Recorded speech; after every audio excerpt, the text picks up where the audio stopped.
Hi there, Stone here with Wood and Stone. I'm messing around in the shop today making some wooden bowls.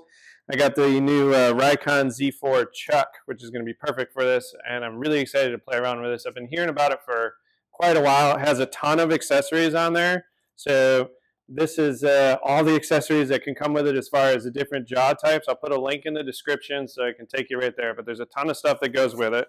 But for right now, I haven't opened this up, so I want to open it up for you guys to take a look at what's inside, and then I'll assemble it from what's in the box and show you what that looks like, just to kind of give you a jump start on how to get this thing put together so you can get down to making sawdust.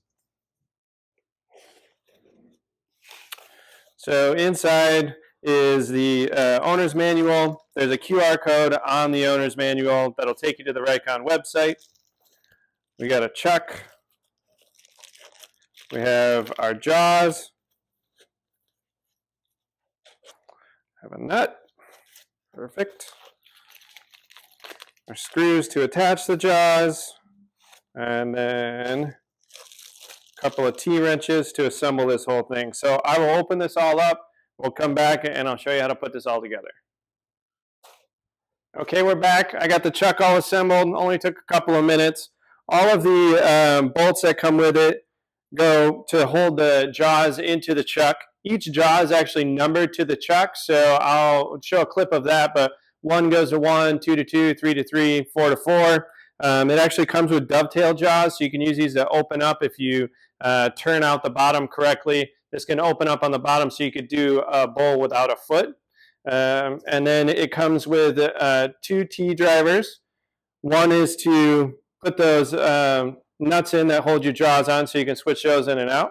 The other one is to actually open and close your jaws.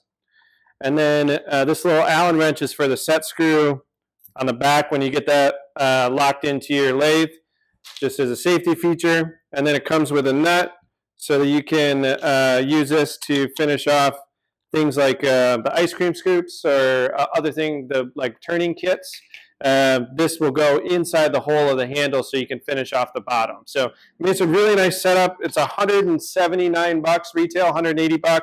It's a really great deal from what I can see. We're going to throw this on the lathe and start making some bowls with it and see how it turns out.